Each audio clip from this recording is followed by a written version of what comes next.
নমস্কার বন্ধুরা, কেমন আছেন আপনারা? গরম ডিমে হাত না লাগিয়ে কিভাবে আপনারা খোসা ছাড়াবেন?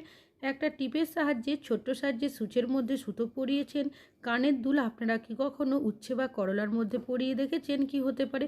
প্রেসার কুকারে চায়ের পাতা দেবেন কিসের জন্য? তাছাড়াও আপনাদের কাছে শেয়ার করব আরও বেশ কিছু ছোট ছোট ইউজফুল কিচেন টিপস। চলুন দেখে নেওয়া যাক আজকের প্রথম টিপসটা। আমি এখানে নিয়েছি চিনি। চিনি আমাদের প্রত্যেকেরই বাড়িতে কম বেশি নিয়ে আসা হয়ে থাকে, তবে অনেক সময় দেখবেন চিনির মধ্যে যদি হাওয়া বাতাস চলে যায় এইভাবে করে ভেজা ভেজা হয়ে যায়। কেন কি বর্ষাকালে চিনির মধ্যে অনেক সময় আর্দ্রতা চলে আসে, কখনো কখনো তো একদমই জল জলেও হয়ে যায়। এই ধরনের সমস্যা হলে আপনারা একটা কাজ করতে পারেন। তো এখানে একটা থালার মধ্যে আমি চিনিটাকে ঢেলে নিয়েছি।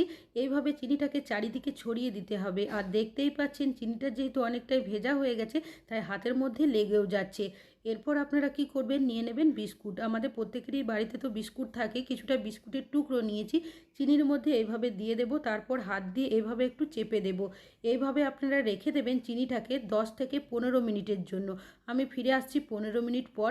তো 15 মিনিট পর দেখবেন যে বিস্কুটগুলো আপনারা দিয়েছেন তার মধ্যে যে চিনির ভেজা ভাব থাকে সেটা কিন্তু সহজেই চুষে নেবে, যার কারণে চিনিটা কিন্তু একদমই ঝরঝরে হয়ে যাবে।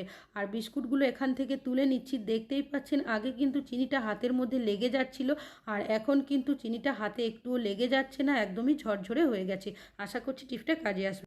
আমি এখানে নিয়েছি কিছুটা গাটি কচু। আমরা যখন গাটি কচুর খোসা ছাড়াই দেখবেন ছুরি বটির সাহায্যে ছাড়াতে গেলে অনেকটা গাটি কচু নষ্ট হয়। তাছাড়াও হাতের মধ্যে অনেক সময় চুলকানি হয়, এমনকি অনেকক্ষণ সময়ও লেগে যায় গাটি কচুর খোসা ছাড়াতে। তো যখনই আপনারা গাটি কচুর খোসা ছাড়াবেন হাতের মধ্যে সামান্য সর্ষের তেল নিয়ে খুব ভালোভাবে মাখিয়ে নেবেন, এতে করে আপনাদের হাতে চুলকানি হবে না।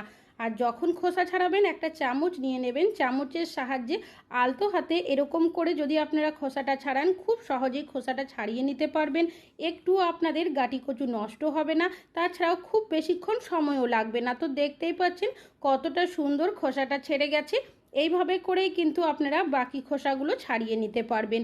ভালো লাগলে লাইক করবেন। এখন চলে যাচ্ছি পরবর্তী টিপসে।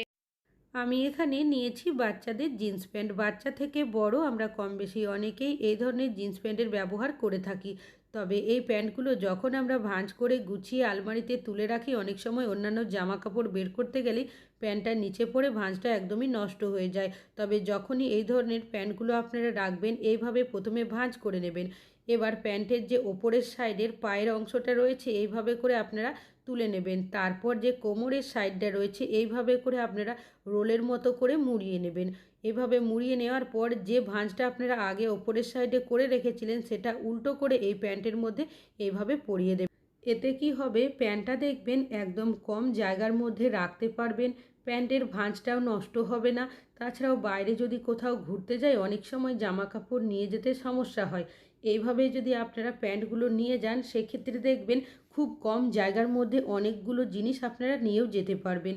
আশা করছি আপনাদের টিপসটা কাজে আসবে। ভালো লাগলে লাইক করবেন। এখন চলে যাচ্ছি পরবর্তী টিপসে।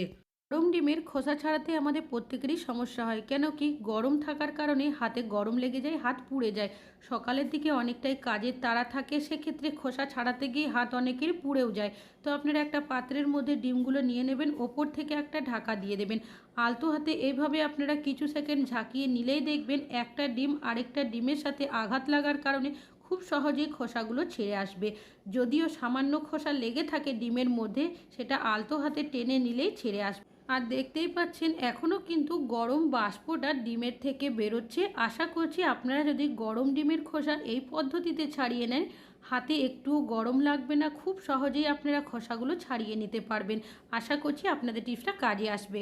কি কখনো এর আগে আটা মাখার মধ্যে একটু তেল দিয়ে দেখেছেন? কি হতে পারে, আটা আমরা প্রত্যেকেই মেখে থাকি রুটি বানানোর জন্য। তবে অনেক সময় কি হয়, যদি বেশি পরিমাণের আটা মাখা হয় বা যদি কোনো কারণবশত রুটি করা না হয়, আটা মাখাটা যাতে ভালো থাকে আমরা কোনো কন্টেনার বা বক্সের মধ্যে ফ্রিজে রেখে দিই। তবে সমস্যা কি হয়, আটার ওপরে দেখবেন একটা হালকা লালচে আস্তরণ হয়ে যায়, তাছাড়াও শক্তও হয়ে যায় পরবর্তী সময় যখন রুটি করি। তবে যখনই আটা মাখা রাখবেন ফ্রিজের মধ্যে সামান্য পরিমাণে তেল দিয়ে দেবেন। এখানে সামান্য পরিমাণের আমি সাদা তেল ব্যবহার করেছি। এইভাবে করে আপনারা তেলটাকে আটা মাখার মধ্যে লাগিয়ে দেবেন, এতে করে একটা তেলের আস্তরণ হয়ে যাবে। তারপর কোনো কন্টেনার বা বক্সের মধ্যে ভরে যদি আপনারা ফ্রিজে রেখে দেন দেখবেন আটা মাখার ওপরে হালকা লালচে কোনো আস্তরণ হবে না, এমনকি আটা মাখাটাও শক্ত হবে না। আশা করছি টিপসটা কাজে আসবে। অনেকেরই বাড়িতে এই ধরনের পলিথিনের মধ্যে কোনো না কোনো জিনিসপত্র নিয়ে আসা হয়ে থাকে। তবে যে জিনিসই আনি না কেন প্যাকেটের মধ্যে দেখবেন এমনভাবে গিঁট দিয়ে দেয়, সেই গিঁট কিন্তু আমরা সহজে খুলতে পারি না। অনেক সময় এই গিঁটটা খুলতে গিয়ে টানাটানি করতে গেলে সেক্ষেত্রে দেখা যায় এই পলিথিন বা প্যাকেটটাই ফেটে যায়, জিনিসটাই কিন্তু নষ্ট হয়ে যায়। তো এই ধরনের সমস্যা হলে একটা কাজ আপনারা করতে পারেন, গিঁটটা দেওয়া রয়েছে তার দুটো সাইডে যে পলিথিনটা রয়েছে উল্টো সাইড থেকে এইভাবে পেঁচিয়ে নেবেন। তারপর এইভাবে সামনের দিকে একটু প্রেস করলেই গিঁটটা দেখবেন অনেকটাই আলগা হয়ে খুলে আসবে। তো এই পদ্ধতিতে কিন্তু আপনারা খুব সহজেই এই গিঁটগুলো খুলে নিতে পারবেন। অনেক সময় গিঁটটা এতটাই টাইট থাকে আমরা কিন্তু কোনোভাবেই সেই গিঁটটা খুলতে পারি না। আশা করছি আপনাদের টিপসটা কাজে আসবে। ভালো লাগলে অবশ্যই একটা লাইক করুন। আপনারা কি কখনো একটা টিপের সাহায্যে ছোট্ট সাইজের সূচের মধ্যে সুতো পরিয়ে দেখেছেন? আমি এখানে নিয়েছি সূচ আর নিয়েছি সুতো। সেলাই করার জন্য প্রত্যেকেই বাড়িতে কিন্তু কোনো না কোনো সূচ সুতো রেখে থাকি। তবে যখন আমরা সূচের মধ্যে সুতো পরাতে যাই সহজে পরাতে পারি না, কেন কি যখন ছোট্ট সাইজের সূচের সুতো পরায় অনেকটাই সমস্যা হয়। বাড়িতে বয়স্করা থাকলে সেক্ষেত্রে তো আরোই সমস্যা হয়। তো এখানে আমি নিয়েছি একটা টিপ আর নিয়েছি পুরনো চার্জারের যে তারগুলো থাকে সেই তারের থেকে একটা টুকরো আমি কেটে নিয়েছি। তারটাকে এইভাবে মুড়িয়ে নেব, একদম ছোট্ট মতো ইউয়ের মতো করে নিতে হবে। তারপর যে টিপটা রয়েছে তার মাঝখানে তারটাকে রেখে এইভাবে টিপটাকে মুড়িয়ে দিতে হবে, যাতে করে তারটা কোনোভাবেই খুলে না যায়। এবার আপনারা কি করবেন, সূচের মধ্যে সুতোটা না পরিয়ে প্রথমে আপনারা কি করবেন, এই যে সূচটা তারের মধ্যে এভাবে পরিয়ে দেবেন। এবার সুতোটা যেটা রয়েছে সেটা সূচে না পরিয়ে যে তারের ইউয়ের মতো অংশ রয়েছে তার মধ্যে এভাবে ঢুকিয়ে দেব। এবার সূচটা ধরে টেনে নিলেই দেখবেন একদম সহজ পদ্ধতিতে আপনারা ছোট্ট সাইজের সূচের মধ্যে সুতোটা পরিয়ে নিতে পারবেন। আশা করছি আপনাদের টিপসটা কাজে আসবে। ভালো লাগলে অবশ্যই একটা লাইক করবেন। আপনারা কি কখনো করলা বা উচ্ছের মধ্যে কানের দুল পরিয়ে দেখেছেন? কি হতে পারে? আর্টিফিশিয়াল কানের দুল আমরা প্রত্যেকটা মহিলারাই কম বেশি পরে থাকি। তবে এই আর্টিফিশিয়াল কানের দুল পরার কারণে অনেকেরই দেখবেন কান পেকে যায়, কানে র্যাশ বেরিয়ে যায়, অনেক সময় পুজ রক্তও বেরোতে থাকে, যার কারণে আমরা অনেকেই আর্টিফিশিয়াল কানের দুল পরতে পছন্দ করলেও পরতে পারি না। তবে আপনাদেরও যদি এই ধরনের সমস্যা হয়ে থাকে সেক্ষেত্রে একটা কাজ করতে পারেন।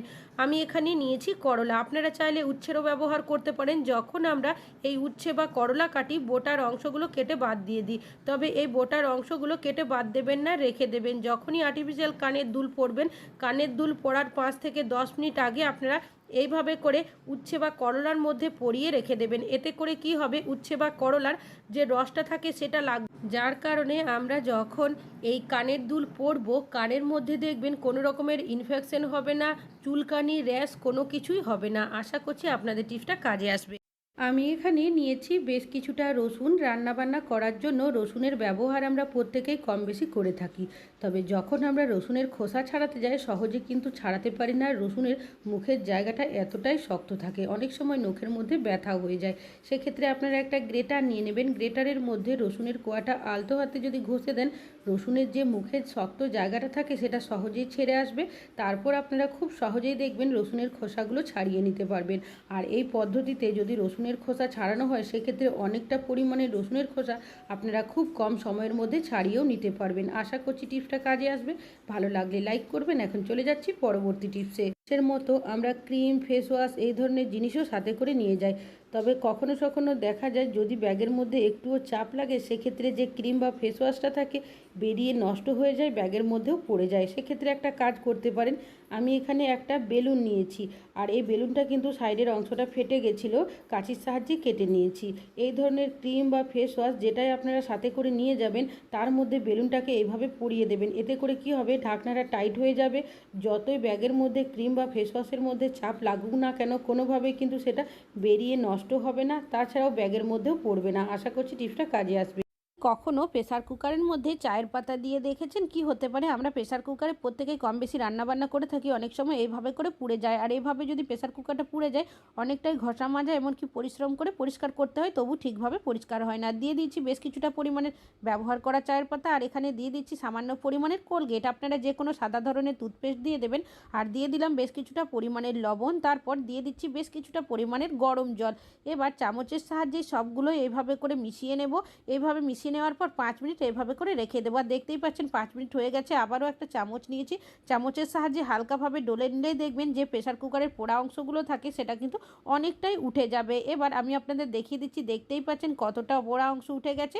নিয়ে নিয়েছি এখানে একটা স্ক্রাবারের সাহায্যে হালকাভাবে ডলে নিলেই দেখবেন বাকি যে পোড়া অংশটা রয়েছে সেটা কিন্তু সহজেই পরিষ্কার হয়ে যাবে। তারপর পরিষ্কার জল দিয়ে ধুয়ে আপনাদেরকে দেখাচ্ছি।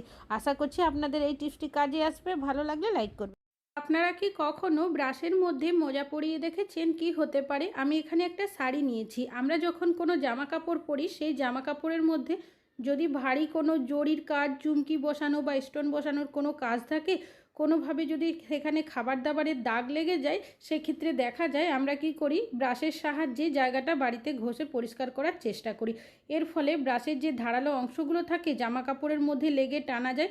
অনেক সময় জরি বা স্টোনের কাজ থাকলে সেটা উঠে যায়, তখন সেই জামা কাপড় নষ্ট হয়ে যায়। তো একটা পুরনো মোজা নিয়ে নেবেন, ব্রাশটাকে মোজার মধ্যে এভাবে ঢুকিয়ে ডবল করে নেবেন। তারপর যদি আপনারা জামা কাপড় এইভাবে ধোন, দেখবেন কোনোভাবেই কিন্তু সেই জামা কাপড় টানা যে জামা কাপড়ের স্টোন বা যে জরির কাজ থাকে সেটা উঠে নষ্ট হবে না। আশা করছি টিপসটা কাজে আসবে।